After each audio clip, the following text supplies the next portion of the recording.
8:52. Every month we check in with our weight loss coach to the stars. You know, a lot of talk show hosts talk about exercising once a month for 5 minutes and they lose weight. Some talk show hosts talk about taking some type of liquid 2 hours before they go to sleep and they lose weight, or some magic pill.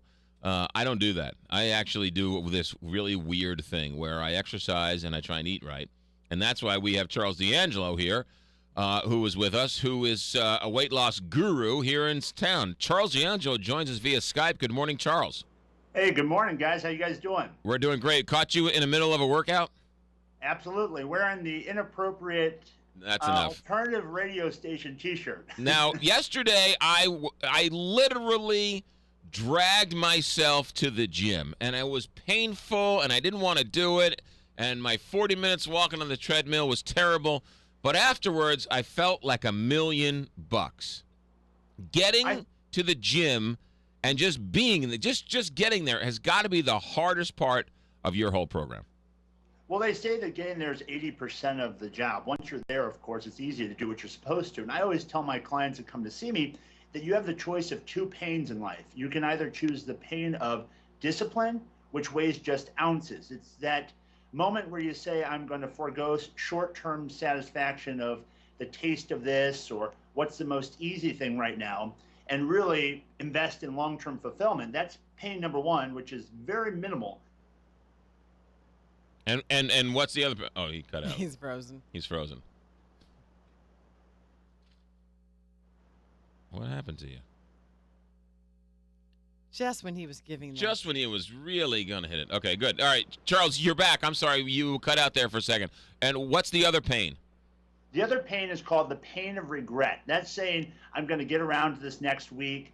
I'm going to do this when I get to it. I'm going to really not invest in my long-term fulfillment, but rather just do what's easiest. And that weighs a ton. It's much easier to deal with the pain of discipline, making the small decisions day after day, week after week, month after month, and having the type of success that you want, than looking back at your life, 5, 10 years from now and saying, I wish I would have, I should have, and I really could have, but I didn't. It's a great point. You feel terrible for 5 minutes, and then you go to the gym and you suck it up. If you let the demons win and you don't go to the gym, you feel terrible all day long. Well, listen, all of us have that little voice in the morning that says, just stay in bed. Today, it was a gloomy day. The lightning was going on outside. The thunder and rain was coming down. And it would have been very easy, just to stay in bed. I even still have that voice, and it's been over 10 years since I weighed 360 pounds. All of us have that little voice inside of us that encourages us to take the easy way out. What we have to do is work to train that to be a very distant echo rather than the thing that's really driving our life. Really is true. Once you can sort of master that and sort of beat back your demons, the old saying, there's nothing tastes as good as skinny feels, Charles. Well, you need to make sure that you have compelling goals, too. How many people do you know that just don't have a list of goals? They don't really have anything that they're working toward. They don't really feel excited about their future. So you can start today by coming up with, what do you want to achieve in the next 3 months? Where do you want to be 3 months from now? Because we both know that you're going to be somewhere. The question is where. And the decisions you're making today are going to be the things that lead you to wherever that ends up being. You need to make sure the decisions you're making are things that are pulling you towards that future that you want and not pulling you away from it. What about people who, they keep putting off, okay, I'm going to start next Monday and then the following Monday. And, spring is here, the temperature is changing, it's getting warmer, and we can't hide under coats and everything. So how do you stop from putting it off and from doing it now? I think it goes back to what I said about the pain of discipline and the pain of regret. You've got to kind of forward pace yourself and say, how am I going to feel if a month from now I'm 10 pounds heavier?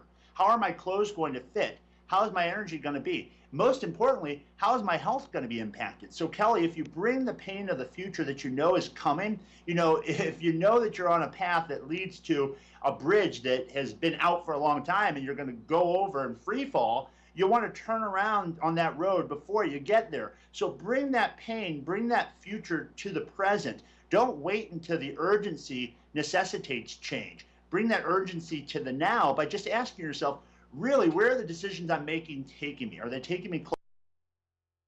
Are they pulling me further away? If you can bring that future to the present, you can get yourself motivated to do what you need to do. And the reality is, it is not that complicated. You just need to make sure that you're eating about every 2 to 3 hours, lean proteins, complex carbohydrates, and healthy fats, getting about a half hour of exercise in a day. And if 80% of the time you're eating really clean, and every now and again you get a little off course, as long as you come back to center, you're set. You can really achieve some wonderful things. That's what I like about you, Charles, is that you say we're not overweight because of one bad decision. We're overweight because of months of bad decisions.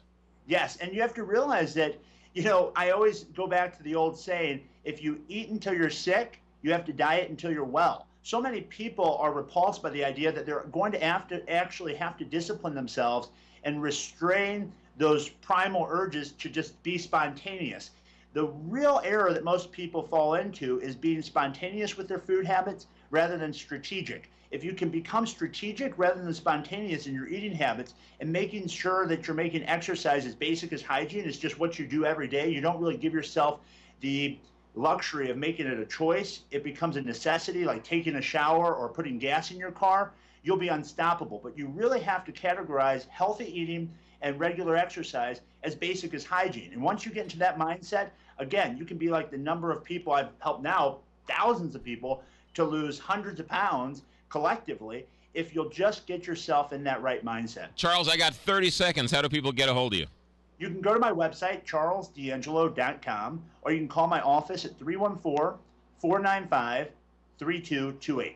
And your book is out there, Amazon.com, Think and Grow Thin as well. And Barnes & Noble, all across the country. We'll let you get back to the gym. Charles D'Angelo, good to see you. Good to see you on Skype, and we'll talk to you down the road. I really enjoyed it, and I'll see you guys in studio next month. There's Charles D'Angelo, ladies and gentlemen. Nothing crazy about it. Exercise and eat right. Mm-hmm. Shocking how it works. No magic bullet. 9 o'clock, KHOS.